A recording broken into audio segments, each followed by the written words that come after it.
It started on a quiet Sunday morning, one of those lazy golden hours when the house still smelled like coffee and comfort, and nothing in the world felt wrong. I was folding laundry in the living room, humming to the sound of the old clock ticking on the wall, when I reached for Harold's gray winter coat, the one he always wore to church. He'd left it draped over the arm of the sofa, carelessly, like always. I slipped my hand into the pocket, expecting to find the usual, a handful of tissues, maybe a few coins, or a receipt from the gas station. But instead, my fingers brushed against something smooth, cool, and unmistakably foreign. A lipstick.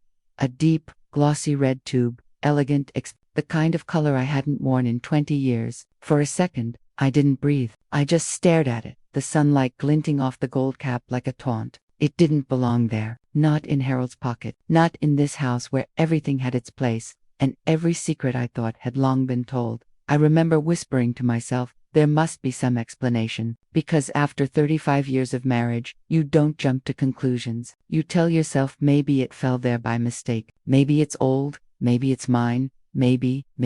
I walked to the mirror, holding that lipstick like a loaded gun, and turned it slowly in my hand. The label read Scarlet Desire. I laughed under my breath. I'd never owned a lipstick with a name like that. My shades had gentler names: Rose Whisper, Morning Blush, Coral Dream.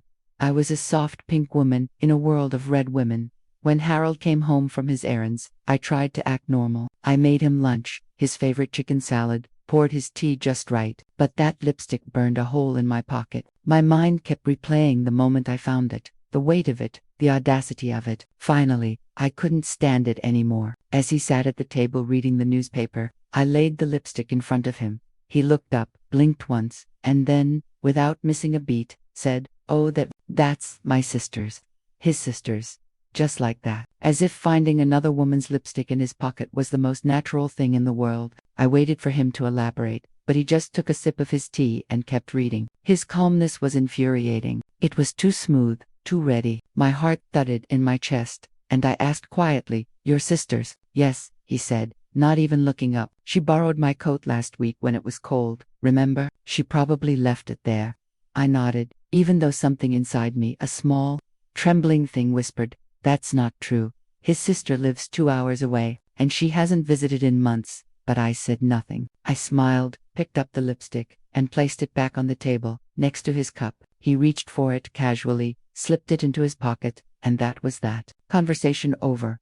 Only, it wasn't over. Not for me. That night, long after he'd gone to bed, I sat alone in the kitchen with a cup of cold tea, staring at the dark window where my reflection hovered like a ghost. My mind raced with questions I didn't dare say out loud. Why would his sister's lipstick be in his coat? Why that shade, that brazen, fiery red that no modest woman of her age would wear? And why, oh why, did he lie so easily? The next morning, I found myself sniffing his collar while folding his laundry, something I hadn't done in years. The scent was faint but unfamiliar, a sweet, powdery perfume I didn't recognize. Not floral, not fresh, something heavier, musky, intimate. I froze, clutching the shirt like it had betrayed me. That's when it began, that quiet unraveling of certainty. All day, I told myself not to overthink. He was probably telling the truth, but truth, once doubted, is never whole again. It cracks like porcelain under pressure, and every word,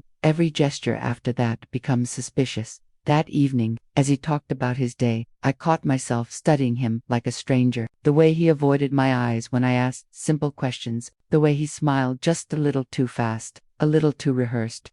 When he went to bed, I checked his coat again. Empty. Not a trace of that lipstick. Not even a smudge of red. It was gone. And somehow, that made it worse. Because, if it had truly been his sister's, why remove it so carefully? As I stood in the dim light of the hallway, listening to the sound of his steady breathing in the bedroom, I realized something unsettling. The most dangerous lies are not the ones shouted, but the ones whispered with calm conviction. And that lipstick, that little crimson secret, had just whispered the first one. For a few days after I found that lipstick, I tried to convince myself life was normal. I cooked Harold's breakfast, ironed his shirts, even laughed at one of his corny jokes about the neighbor's dog. But something inside me had changed. It was as though the house had grown new walls that listened, and every sound, every closing door, every vibrating phone whispered, "Something isn't right." The lipstick stayed on my mind like a song I couldn't stop humming. I remembered the exact curve of the gold cap, the shade of red that seemed too daring for a woman like Harold's sister. The thought circled back again and again, until doubt became part of my daily routine. When Harold came home late from work, I listened not to what he said, but how he said it. When he smiled, I watched his eyes searching for the warmth that used to be there. Then, one evening, as he hung his coat by the door, a faint scent drifted through the hallway. Not his aftershave, something sweeter, heavier, a perfume that lingered even after he walked away. I froze where I stood. It was the same scent I'd noticed on his collar days ago. He didn't notice my stillness. He just called out, "Maggie, I'm starving," as if nothing in the world had changed. I served dinner in silence, tasting nothing, my mind swirling with questions I didn't dare voice. That night, I called my oldest friend, Evelyn Carter. Eve and I have known each other since we were girls, when we still thought love was something that solved everything. I told her, in a shaky voice, about the lipstick, about the perfume, about how calm Harold had been. She listened without interrupting, just small hums of understanding. When I finally ran out of words, she said the one sentence that stayed with me for weeks. "Maggie, men lie with confidence when they've practiced it." Her words stung, because they sounded true. The next morning, Harold left early for work, too early, if you ask me. I watched from the window as his car disappeared down the street, that familiar ache settling in my stomach. I walked into our bedroom, opened his wardrobe, and stood staring at the neat rows of his clothes. Everything looked ordinary, but ordinary things can hide extraordinary secrets. I checked his coat pockets again, empty. His shirts smelled freshly washed. But there it was again, that faint, musky perfume that didn't belong in my house. By midday, I couldn't stop thinking about his sister. I pulled out an old photo album from the attic, the one from last Christmas, when we'd all gathered at her home. She wore beige lipstick, soft, almost invisible, certainly not scarlet red. That tiny detail was enough to break the last thread of my denial. That evening, Harold came home later than usual. His excuse was ready before I even asked. "Meeting ran long," he said, shrugging off his coat. He smiled, but the smile didn't reach his eyes. Something about him looked polished. The faintest trace of perfume hung in the air again. I asked, as casually as I could, "Long day?" He nodded, kissed my cheek, "Mechanica, quick," and went upstairs to shower. When I picked up his phone to move it off the counter, the screen lit up. A message preview flashed for a split second. "Can't stop thinking about last night." Then it vanished. I stood there, frozen, heart hammering in my chest, staring at the dark screen. The phone demanded a password I didn't know. 35 years together, and I didn't know his code. When he came back downstairs, freshly showered, smelling faintly of that same perfume masked under soap, I tried to speak, but no words came out. He noticed my face and asked, "Everything okay?" I smiled and said, "Just tired," because what else can a woman say when her world starts to tilt, and she has no proof except a lipstick and a fleeting message from a stranger? That night, I didn't sleep. I lay awake listening to the clock tick, each second louder than the one before. I thought about the vows we'd made when we were young, about the years I'd spent believing them. By morning, I'd decided one thing. If Harold was keeping secrets, I was going to find them, quietly, patiently, the way only a woman who's been underestimated her whole life knows how. The first whisper of betrayal had become a roar I could no longer ignore, and somewhere deep down, I knew the lipstick was only the beginning. The next few days passed like I was living beside my own life, watching it, not living it. Harold spoke to me, as he always did, but I could hear the rehearsed smoothness in his tone now. The careful pauses, the casual laughter that felt a shade too deliberate. Trust once cracked doesn't make noise when it breaks again. It just quietly disintegrates, grain by grain, until all that's left is the dust of what used to be love. One Tuesday morning, I watched him leave for work in a rush, his tie crooked, his breath smelling faintly of mint, the kind that comes from more than brushing your teeth. I stood by the window until his car disappeared, and as I turned back to tidy the living room, something on the hall table caught my eye. His phone. He'd left it there, the one thing he guarded like a sacred treasure these days. My pulse started to race. For a long moment, I just stood there, staring at it, torn between fear and curiosity. I told myself, "You have no right." Then another voice whispered back, "And he has no right to lie to you." My hand trembled as I picked it up. It was locked, of course, but when I pressed the side button, the screen lit up, and for one fragile second, A new message appeared before fading away. Still can't believe you left that lipstick in your coat. Silly man. The world seemed to tilt on its axis. I sank into the nearest chair, the air sucked out of my lungs. My fingers shook so badly, I almost dropped the phone. That one message, those few cruelly playful words, tore through 35 years of trust like a knife through paper. I tried the password, our anniversary, our son's birthday, even his mother's date of birth. Nothing worked. I felt tears sting my eyes. That message wasn't from his sister. It wasn't from anyone he should have been joking with like that. My mind raced through faces, co-workers, old friends, neighbors. Who could she be? I placed the phone back exactly where he'd left it, but the damage was already done. My hands were cold, my chest tight. All day, I moved through the house like a ghost, folding laundry, wiping counters, watering plants that didn't need it, anything to keep from collapsing under the weight of what I'd seen. When Harold came home that evening, I studied him the way you study a photograph of someone you thought you knew. Every word, every look, felt rehearsed now. "Everything all right?" he asked, noticing my silence. "Fine," I lied. "Just a headache." He nodded, kissed my forehead lightly, and went to his study. Later that night, as I put away his freshly laundered clothes, I noticed something strange. In the drawer, where he kept his cologne, there was a small, square jewelry box, unmarked, hidden under a stack of folded handkerchiefs. I lifted it carefully, heart pounding, and opened it. Inside was a delicate gold bracelet with a heart-shaped charm engraved with the initials CB. "CBI, whispered the letters out loud, trying to make sense of them. Not his sister, not anyone I knew. I placed it back exactly where I found it. But that night, sleep was impossible. I lay in bed, staring at the ceiling, the darkness pressing down on me. My mind replayed every moment of our marriage, searching for the moment it had gone wrong. Was it when he started working later? When he stopped saying goodnight? When I stopped asking where he'd been because I was too tired to know the answer? The next morning, when he left for work, I watched him from the window again. He drove slower this time, checked his reflection twice in the rearview mirror, smiled at his phone before pulling out of the driveway. That tiny smile was worse than any confession. By lunchtime, I couldn't stand the silence anymore. I called Evelyn. "Eve," I said quietly, "I found another message." She didn't gasp or curse. She just said, "Then you have your answer, Maggie." "No," I whispered, "not yet. I need to know everything." That afternoon, I drove to Harold's office. I'd never done that before, not in 35 years. I told the receptionist I was bringing him lunch. My heart thudded as I saw him across the parking lot, leaning against his car, phone pressed to his ear, smiling that same soft smile. And then I saw her, a woman in her 40s, tall, elegant, with auburn hair that caught the light. She laughed as she handed him something, a paper bag, and brushed her fingers lightly across his sleeve. My breath caught. The world around me went still. She climbed into a sleek silver car, and before driving off, I saw it, the faintest smear of red lipstick on her coffee cup as she waved. "Goodbye, Scarlet." The same shade I'd found in his coat pocket. I sat there in my car, gripping the steering wheel until my knuckles went white. The truth wasn't whispered anymore. It was screaming in my face.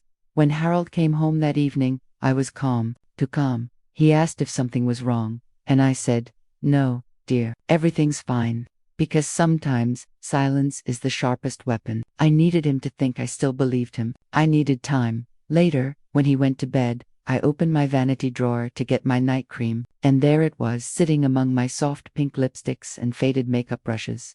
A tube of Scarlet Desire, the same shade, the same brand, only this one wasn't mine. I picked it up slowly, my reflection trembling in the mirror. The universe has a cruel sense of irony, because at that moment, I understood one thing clearly. This wasn't a mistake anymore. It was a pattern, a trail, a web of lies carefully spun around me, and I wasn't about to let him finish spinning it. After that day outside Harold's office, something inside me shifted. Suspicion was no longer a whisper in the dark. It had a name, a face, a laugh that rang in my ears long after I drove away. The woman with the auburn hair and the scarlet smile. From that moment, every minute of my life turned into quiet observation. Harold still greeted me each evening with that same wary smile, the same soft peck on the cheek, the same stories about late meetings.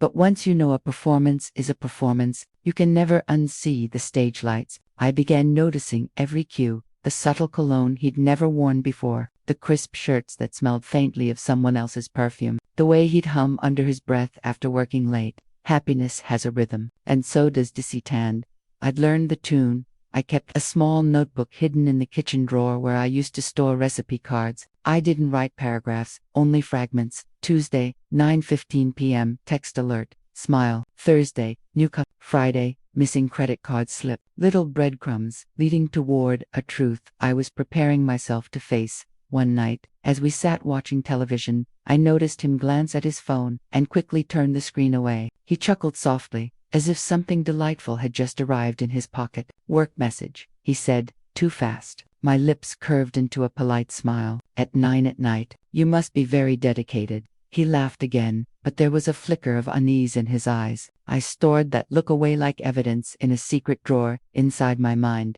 The following week, I found a receipt tucked inside his wallet for a boutique hotel downtown, 2 glasses of wine, a shared dessert, a charge for a romantic package. My hand trembled as I held it. I could almost hear my heart cracking, but quietly, like ice under slow pressure. I folded the paper, slipped it back exactly where I'd found it, and closed the wallet. That's when I knew the affair wasn't imagined. It was organized, planned, routine. The next evening, I followed him. I told him I had a late meeting at the community center, and he believed me easily, almost to his. I waited 10 minutes, then took my car and drove the same route he always took to work. The city looked different under the orange glow of the streetlights, colder, emptier. I spotted his silver sedan parked outside a quiet restaurant near the river, one I hadn't been to in years. Through the large glass window, I saw them, Harold and the woman, seated close, laughing softly over wine. Her hand brushed his. He didn't pull away. That small gesture hurt more than any confession could. There was tenderness there, the kind we used to share when the world still felt full of possibilities. Watching it given to someone else felt like watching a thief walk off with the best years of my life. I didn't storm in. I simply sat there in my car, unseen, letting the cold air seep through the open window until it numbed my skin. People think betrayal is a loud thing, shouting, tears, thrown plates, but real betrayal is quiet. It's the sound of your own breathing when you realize the person you love is smiling at someone else the way they used to smile at you. When I finally drove home, I didn't cry, not yet. Instead, I poured myself a glass of wine, sat at the kitchen table, and stared at the empty chair across from me. Every conversation, every laugh, every shared meal replayed like an old film, one where I was still the leading lady. Before the script changed without my consent, at 2 a.m., I heard his car pull into the driveway. He came in softly, careful not to wake me, except I was wide awake. I watched from the dark hallway as he set his keys down, loosened his tie, and smiled to himself, a satisfied, secret smile. Then he went upstairs, humming quietly. I realized he didn't even feel guilt anymore. He felt content, lying beside him that night. Listening to the steady rhythm of his breathing, I made myself a promise. I would not scream, beg, or collapse. I would know everything, and when I had the full truth, I would decide what kind of woman I wanted to be, victim or survivor. Because something in me, long dormant, had started to awaken. The same quiet strengths that had carried me through raising children, burying parents, losing friends. That strength was back, and it whispered in the darkness, he doesn't know who he's dealing with. I used to think the hardest part of betrayal was discovering it, but I was wrong. The hardest part is pretending you don't know, sitting across from the person you love while they smile and talk about their day, as if your heart isn't a crime scene they've walked away from. For days, I waited, not because I was afraid to confront Harold, but because I wanted him to hand me his own rope. I wanted to hear the lie one more time, the same polished words he'd used to smooth over the lipstick, the perfume, the missing evenings. I wanted to see if he could still look me in the eye and call it love. On Friday night, he came home later than ever. I'd set the table, candles flickering, dinner growing cold. When he walked in, I saw that same faint perfume clinging to him like a confession. Busy night? I asked, keeping my tone light. He smiled, tired but too rehearsed. Meeting ran long. You know how it is. Oh, I know, I said softly, pouring him a glass of wine. It must be exhausting, all these meetings. Do you ever get to see your sister anymore? The glass paused halfway to his lips. For a split second, just a flicker, his eyes darted toward me, uncertain. My sister? He repeated. Yes, I said, still smiling. You know, the one whose lipstick you carried in your coat pocket.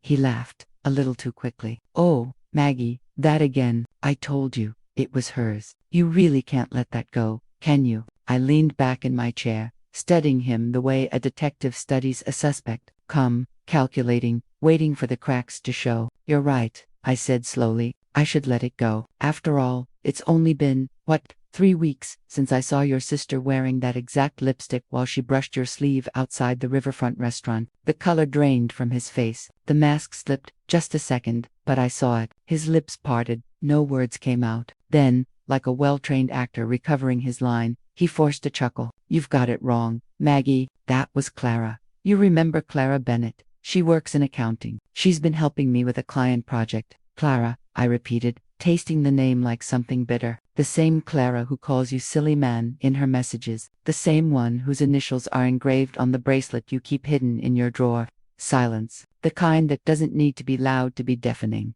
He tried to speak, but I lifted a hand. Don't, I said. I want to see what you'll say next. I want to see how far you'll go to pretend this isn't what it looks like.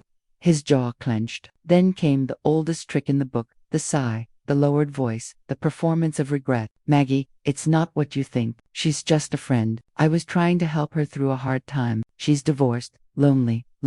I interrupted, my voice sharper than I intended. So you thought you'd keep her company. How generous of you. His calm cracked then, and what spilled out wasn't guilt, it was frustration. You've been distant for years, Maggie, ever since you retired. It's like you stopped living. The house feels like a museum. I needed to feel alive again. There it was. The unthinkable lie. The one that tries to make the victim responsible for the crime. I stared at him, almost amazed at how easily he could twist betrayal into justification. Alive, I whispered. You needed to feel alive. And what was I, Harold? Your roommate, your nurse, the woman who ironed your shirts while you came home smelling like someone else's perfume. He stood up suddenly, pushing his chair back. It wasn't serious, he said. You're overreacting. I was going to end it. I laughed then, a quiet, broken laugh that didn't sound like mine. You were going to end it. You've been living a lie in my house, eating my food, sleeping in my bed, and you think you can fix it by deciding when to stop. For the first time, he didn't have an answer. His silence was my confirmation. I stood, my hands trembling but my voice steady. You told me it was your sister's lipstick, Harold. You looked me in the eye and said that. Do you have any idea what that did to me? Do you know what it feels like to love someone so much you'll believe the unbelievable, just to keep your world from falling apart? He rubbed his forehead, muttering something about mistakes, about how things had gotten out of hand, but I wasn't listening anymore. Something inside me had gone quiet, a deep, serene stillness that only comes when you finally stop hoping. I don't want explanations, I said softly. I just want truth. He looked up, desperate now. I never meant to hurt you, Maggie. It just happened. It didn't just happen, I said. You chose it. You chose her. You chose every lie you told. You chose to humiliate me with a lipstick and a story about your sister. For a long time, neither of us spoke. The candles had burned down to small pools of wax. The food had gone cold, and outside, the wind rattled the windows like an old house groaning under the weight of its own secrets. Finally, he whispered, I'm sorry. I nodded. I know you are, but sorry doesn't rebuild what you destroyed. It just names the ashes. Then I turned and walked away, not because I wanted to, but because staying would have been a slow death. That night, for the first time in 35 years, I locked our bedroom door from the inside and slept alone. Not peacefully, not yet, but with something stronger than peace, clarity. And in that clarity, a thought took shape, small, quiet, and dangerous. He's not done lying. The morning after our confrontation, the house felt different. It wasn't the same air I'd breathed for 35 years. It felt heavier, stale with secrets and the echoes of words that couldn't be unsaid. I walked through every room slowly, like I was saying goodbye to something invisible. The kitchen smelled of burnt wax from last night's candles. The hallway still held his cologne, that familiar scent that now made me sick. Harold had already left for work when I came downstairs. On the table, there was a note in his neat handwriting. We'll talk tonight. Please don't make any decisions yet. I stared at it for a long time before folding it neatly and tucking it into the trash. The irony made me laugh softly. Please don't make any decisions yet, as if I hadn't already spent years waiting for him to make the right ones. That day, I didn't cry. I didn't even tremble. I cleaned the house, washed the dishes, changed the sheets, not out of habit, but out of finality. Every folded towel, every scrubbed counter, felt like reclaiming territory that had been quietly stolen from me. By the time the clock struck 6, I was ready for him. When Harold walked in, he looked tired. Not the tired that comes from work, but the kind that comes from guilt and sleeplessness. His eyes were red, his tie crooked, and for once, he didn't try to smile. He set his briefcase down, hesitated in the doorway, and said, "We need to talk." I nodded, motioning toward the table. "Then talk." He sat, rubbed his temples, and started the same old song. The apologies, the excuses, the justifications. It was a mistake. It didn't mean anything. I was lonely. You were distant. Every word hit me like a dull thud, but I didn't flinch. I just let him speak, because sometimes silence says more than shouting ever could. When he finally ran out of breath, I asked, "Are you done?" He nodded weakly. "Good," I said, "because now you're going to hear me." I stood, leaning on the back of the chair for balance. "You keep saying it didn't mean anything, that you were lonely. But Harold, loneliness isn't an excuse, it's an invitation to talk, not to lie. Do you think I wasn't lonely too? The difference is, I didn't go looking for company in someone else's arms. I stayed. I believed. I kept us alive when you were busy killing what we built." He opened his mouth to speak, but I raised my hand. "Don't, just listen." For a moment, all I heard was the ticking of the clock. "I gave you my loyalty, my time, my youth. I stood by you through every failure and every triumph. And now, at the end of it all, this is what you offer me: humiliation. You think I can just forgive and forget? No, Harold, not this time." He looked away, his voice small. "What do you want me to do?" I smiled, but there was no warmth in it. "Leave." He blinked, stunned. "Maggie, leave," I repeated, my voice steady. "Pack a bag. Go to your sister's, to a hotel, to her." "I don't care. But you're not staying here." He stood slowly, his eyes searching my face for mercy. "You don't mean that." "Oh, I do," I said quietly. "And you know why? Because I finally remembered who I am. I'm Margaret Harris. I've survived worse than your lies. I've raised children, buried parents, faced life when it wasn't kind. I'm not afraid of being alone, Harold. I'm afraid of losing myself again in the name of love." He stared at me for a long moment, then nodded, defeated. He packed a small bag in silence. No tears, no shouting, just the quiet sound of zippers and footsteps. The soundtrack of endings. As he reached the door, he turned back. "I never wanted it to go this far," he said softly. I looked at him, this man I'd once trusted with my soul, and for the first time, I didn't feel pain, just clarity. "It didn't go this far, Harold," I said. "You led it here." When the door closed behind him, the house fell into an almost sacred silence. I stood there for a moment, staring at the empty space where he'd been, and felt something I hadn't felt in months: relief. But just as I turned to go upstairs, my phone buzzed on the counter. A new message, unknown number. I hesitated, then opened it. It read, "I'm sorry, I didn't know he was married. He told me you passed away 2 years ago." The world went still. I read it again, slower this time, each word cutting deeper. "He told me you passed away 2 years ago." The message was signed, Clara. My knees nearly gave out. My hands trembled as I sank into the chair. My husband, the man who'd shared my bed last night, had told another woman that I was dead. For a long while, I couldn't move, couldn't breathe. The betrayal I thought I understood had just deepened into something darker, crueler. This wasn't about desire or boredom. This was about deception, so complete it erased me from his life. And that's when I knew this wasn't just infidelity. It was erasure. But if he thought he'd buried me quietly in his lies, he was about to learn something he'd forgotten long ago. Maggie Harris doesn't stay buried. After Harold left, the house settled into a strange kind of silence, not empty, but expectant, like it was waiting to see what I'd do next. For days, I moved through the rooms carefully, touching things I hadn't noticed in years. The photo of us on our wedding day, the clock we bought on our first anniversary, the mug with his chipped initial. I didn't throw anything out, not yet. I wasn't ready for anger. I was still somewhere between disbelief and exhaustion.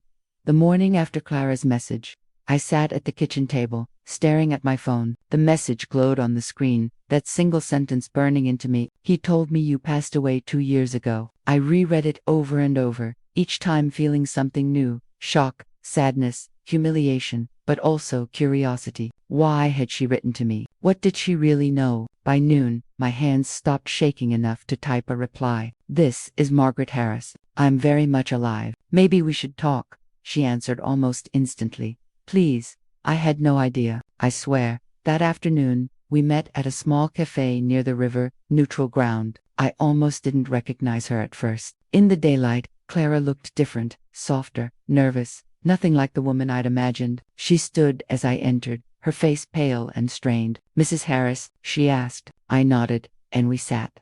For a long time, neither of us spoke, just the sound of spoons against porcelain, the soft hum of conversation around us. Finally, she whispered, I didn't know. He told me you were gone. He said you'd been sick for years. I felt my throat tighten. And you believed him? She nodded, eyes filling with tears. He showed me photos, said they were from before you passed. He talked about you like someone he'd loved and lost. I even felt sorry for him. Her words cut deep, not because she meant to hurt, but because they were so believable. That was Harold's gift, weaving lies that sounded like love stories.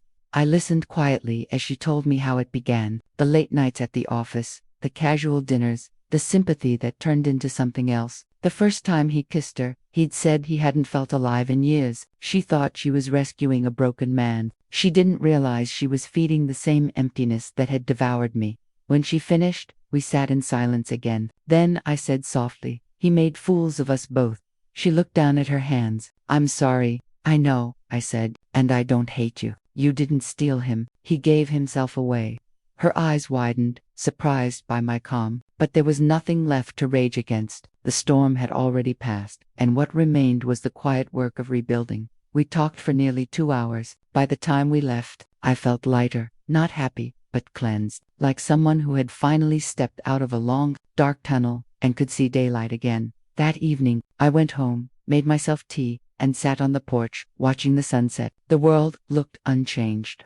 But I wasn't. Something in me had rearranged itself the way grief sometimes turns into grace when you stop fighting it. In the days that followed, I started reclaiming small pieces of myself. I joined a book club Evelyn had been begging me to attend. I painted the living room a fresh shade of blue. I bought new sheets not because I needed them, but because I wanted something in my life to feel clean again. People talk about revenge like it's power, but I learned that real power is peace.